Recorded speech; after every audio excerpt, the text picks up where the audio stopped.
Então, horários, dias, meses, existe aí o portal dos meses. Entramos agora no portal do mês de Tishrei, que é o portal das festas grandes, Rosh Hashanah, Yom Kippur, Yom Teruah primeiro, Yom Kippur, agora Sukkot, tabernáculos. Quer dizer, são portas que estão se abrindo e que liberam. Por que se abre uma porta?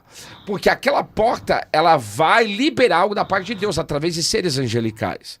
Bênçãos que Deus vai liberar, códigos, discernimento, depende de qual região você acessou, qual dimensão, e vai liberar algo divino da parte do Senhor. Então, ó, horários, dias, meses, anos.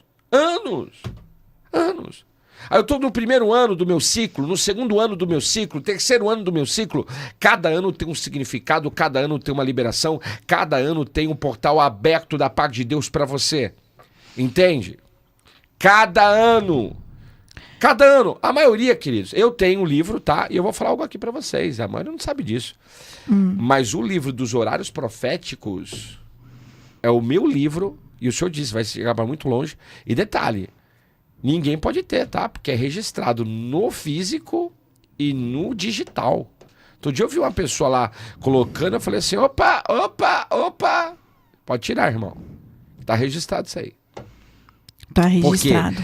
Porque é uma revelação. Hoje tem um monte de gente falando de horários proféticos. Antigamente, eu falo de horários proféticos quantos anos? São muitos anos já falando. Há uns 15 anos. Curso de horários proféticos na internet. Há uns 15 anos o senhor Agora, fala. não tem só horários proféticos, tem dias, tem meses, tem anos. Sim. Existe milênio profético, milênio sabático. E cada um tem um significado especial. Se estamos no 6º milênio, estamos no milênio da preparação para aquilo que está para a por chegada. vir, que é a chegada do Mashiach que virá para o seu descanso com a humanidade. É o milênio sabático. Então, algo está acontecendo. E olha, é um milênio que a gente tem que tomar muito cuidado, sabe com quem? Eu vou escrever esse livro ainda, O Poder do 6º Milênio.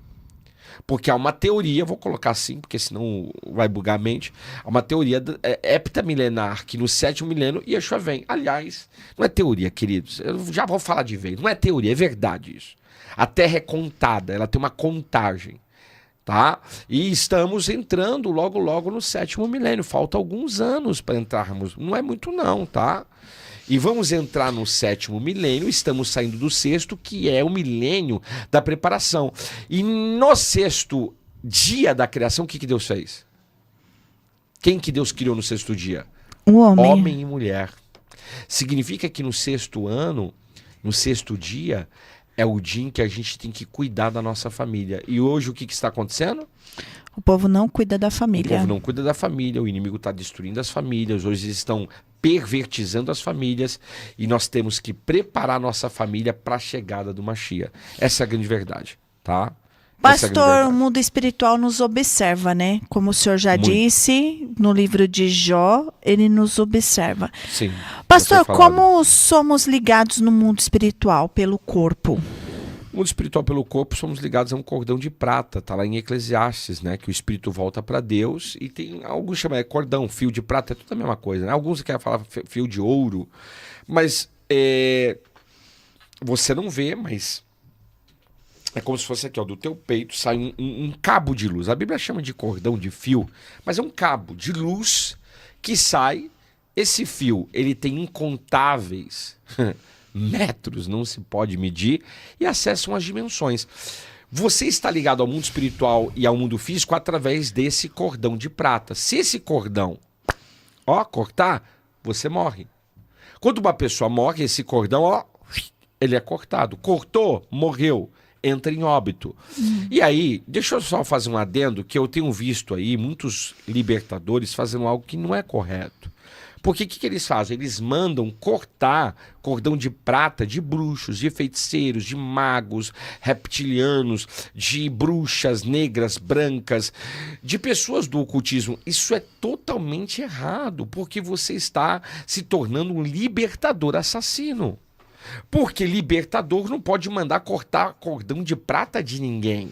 Até porque, da mesma misericórdia que você recebeu, eles também podem receber. Aliás, a Bíblia diz, e Yeshua falou isso, bem-aventurados misericordiosos, porque alcançarão misericórdia. Eu já vi um monte de... Corta o cordão de prata, eu tenho autoridade. Arrogância, né? Queridos, você tem autoridade para declarar salvação na vida daquela pessoa e não mandar cortar cordão de prata de ninguém. E aí eu vejo gente na internet ensinando esse besterol, ensinando essa patifaria de libertação, que para mim é patifaria. Estão ensinando as pessoas a se tornarem libertadoras assassinas. Isso é errado. Errado. Não se manda cortar nada. Pastor, mas como eu faço? Entrou um bruxo aqui, pede para Deus liberar anjos, pede para Deus colocar manto de invisibilidade sobre a tua vida. Simples. Davi disse isso. Está na Bíblia, codificado, vou te decodificar. Ele diz no Salmo 84, ele diz nos outros salmos, ele diz assim, ó, no oculto do teu pavilhão me escondesses. No oculto me retiraste. Ou seja, sabe o que ele está falando? Em outras palavras, vamos falar de superpoderes, manto de invisibilidade. Deus me escondeu, ele me cobriu, o inimigo estava ali, mas não conseguiu me identificar. Querido, será que é difícil você crer nisso? Agora, as pessoas estão ensinando as outras a cortar cordão de prata, você não tem esse direito, até porque, de onde você veio? De onde Deus tirou? Aí você recebeu essa graça, e você acha que Deus não pode fazer isso pela vida daquele bruxo, daquele mago, daquele feiticeiro? Queridos, deixa eu falar para você, a salvação é para todos. Deus deseja que todos sejam salvos. Se vai ser ou não, não cabe a mim ou a você, na realidade, decidir isso. Mas cabe àquela pessoa tomar uma decisão. Por isso que a minha oração pelos bruxos, magos, feiticeiros é o seguinte, que Deus traga salvação e transformação na sua vida. Mesmo porque Salomão foi, né? Ele se tornou, ele conheceu ao Deus de Israel, ao Eterno. Em um dado momento da vida dele, ele se tornou um mestre da magia. E depois ele se arrependeu de toda a magia que um dia ele já praticou. E aí, como que faz? Sim. Né? Então... Alguém falou assim, só em legítima defesa. Não tem nada de legítima defesa, meu irmão. Nada de legítima defesa. Não tem essa de legítima defesa. Até porque Jesus ensinou o que para nós? Ó, deu um tapa na sua cara, você dá outra. Sabe por quê? Alguém um dia perguntou, mas por que Jesus mandou dar a outra face? Porque, queridos, o que fazem por fora de mim não muda o que está dentro de mim. Se você tem amor, o tapa externo que você leva não muda o amor que você sente pelas pessoas. Mas esse negócio de mandar cortar cordão de prata é espírito de vingança, de justiça própria. E, aliás, está ligado a um trono, tá? Tem um trono por trás disso. Fomos chamados para pregar a salvação e não ódio. Perfeito. Perfeito. Então a gente tem que tomar cuidado, porque você acha que também se Deus não dá vontade de mandar uns fight? Vamos falar a verdade, irmão. Não dá vontade de mandar uns gadarenos aí para aquele lado lá, mas não é pela palavrão, não. Lado mesmo do quinto, como dizem por aí. Oxi. Mas não tenho esse direito. Eu não tenho esse direito. Não temos. Nós não temos, porque o nosso amor tem que prevalecer. Aliás, a Bíblia diz, amai os que vos perseguem. Amai os vossos inimigos. Amar não é matar. E mesmo porque, pastor, outro dia eu olhei no Instagram, tava o antes e o depois de uma entrevista de um ex-satanista. A primeira entrevista ele falava assim, eu tenho uma igreja satânica que tem 12 mil membros, rindo, tal. No segundo vídeo, já ele totalmente quebrantado, falando assim, de Jesus, que Jesus foi ter um encontro com ele. E ele teve um encontro com Jesus e ele falava, eu nunca vi isso. Você vai além daquilo que eu creio. Aí Jesus olhou para ele com tanto amor e ele falou, era um ambiente de amor e falou assim, bom, vamos resolver isso então. Olha só. Entendeu? Tem um irmão aqui falando assim, Eliseu mandou o urso matar 40. E aí que tá o segredo. Esse foi o pecado de Eliseu. Sabe por que ele mandou? Porque é aqui que está o segredo. Por que hoje o dom de operação de milagres, porque Eliseu era portador desse dom.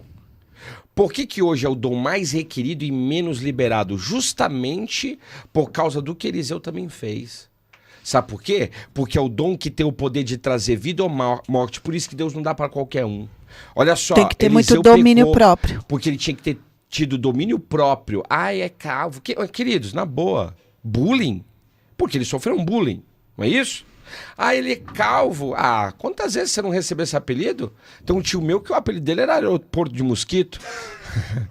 É verdade. Sim. Aí ele ficou o quê? A Olha só, unção que ele deixou o quê? carregava. Ele deixou o sentimento dominar ele e ele fez o que ele não deveria ter feito. Ele agiu por vingança. Tá errado. Por causa, não confunda caráter com unção. A minha unção Deus me deu, o dom Deus me deu e é irrevogável, está em mim. Independente do caráter que eu tenha. Por isso que a gente tá vendo um monte de gente que tem o dom, mas não tem o caráter transformado. E tá matando muita tá gente. matando muita gente. Por isso que a gente tem que tomar cuidado com o que a gente fala, com a maneira que a gente se porta. Eu não tenho esse direito. Como liderança. Como líder, de prejudicar ninguém, de matar ninguém, de fazer algo errado com ninguém. Eu tenho que ter o caráter de Cristo em mim, que dá a minha própria vida por amor de muitos. Porque é isso que ele te ensinou. Não foi a matar ninguém. Quando... Kefá E olha que Jesus tinha o poder, né? A orelha daquele soldado, ele não poderia ter...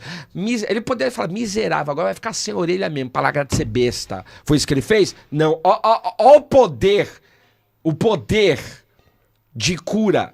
Ele pegou, reconfigurou a orelha daquele homem. Meu Deus, isso aqui tem um código tremendo. As maioria não sabe por que isso aconteceu. Mas ele reconstrói. Cirurgia plástica. Sabia disso? Que Yeshua foi o maior cirurgião plástico que existiu. Ele reconstrói. Quando ele vai morrer, queridos, ele entrega a sua vida. Ele é levado... E aí você tem que entender uma questão de zoologia bíblica. A questão de Isaías 53, como ovelha muda, foi levada ao matadouro.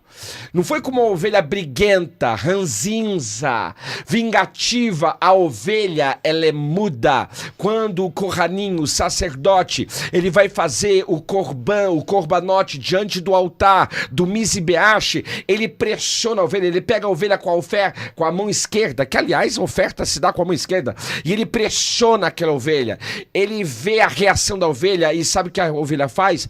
Ela só chora.